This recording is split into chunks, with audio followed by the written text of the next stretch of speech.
So చాలా మంది ఎవరైతే 5కు సంబంధించిన నంబర్‌లో జన్మిస్తారో 5, 14, 23 అలానే 7, 16, 25, 9, 18, 27 ఈ డేట్ ఆఫ్ బర్త్‌లో మీరు జన్మించారా? ఈ తేదీల్లో మీ వ్యాపారం మొదలైందా? లేదా ఈ నంబర్‌లలో మీ వెహికల్ నంబర్ ఉందా? ఈ సీరీస్‌లో మీ మొబైల్ నంబరులో ఏవైనా 2 అంకెలున్నాయా? అయితే 5 అంటే బుధుడికి సంబంధించిన నంబరు, అపారమైనటువంటి ఇంటెలిజెన్స్. 7 అంటే కేతువుకు సంబంధించిన నంబరు.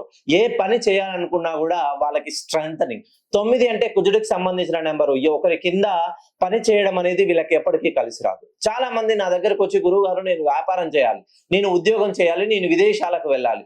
మొదలుగా ఒక నిండు కుండకు మనం ఎంత వాటర్ పోస్తే ఆ వాటరు దానికి ఉన్నటువంటి చిన్న చిల్లు గుండా వాటర్‌ని ఎంత స్టోరేజ్ చేయాలనుకున్నా ఆ చిల్లు గుండా వాటర్ వెళ్ళిపోతూనే ఉంటుంది. అలాగనే మీరు గనక ఈ తేదీల్లో జన్మిస్తే మీకు ఉద్యోగం కలిసొస్తుందా? వ్యాపారం కలిసొస్తుందా?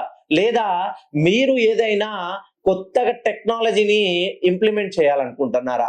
ఒక్కసారి మీ డేట్ ఆఫ్ బర్త్‌ని మీ పేరుని నాకు పంపిస్తే, మీ పేరులో ఉన్నటువంటి సంఖ్యా దోషాన్ని సవరిస్తే ఈ పరాభవ నామ సంవత్సరంలో మీరు రాజుగా ఎదగబోతున్నారు.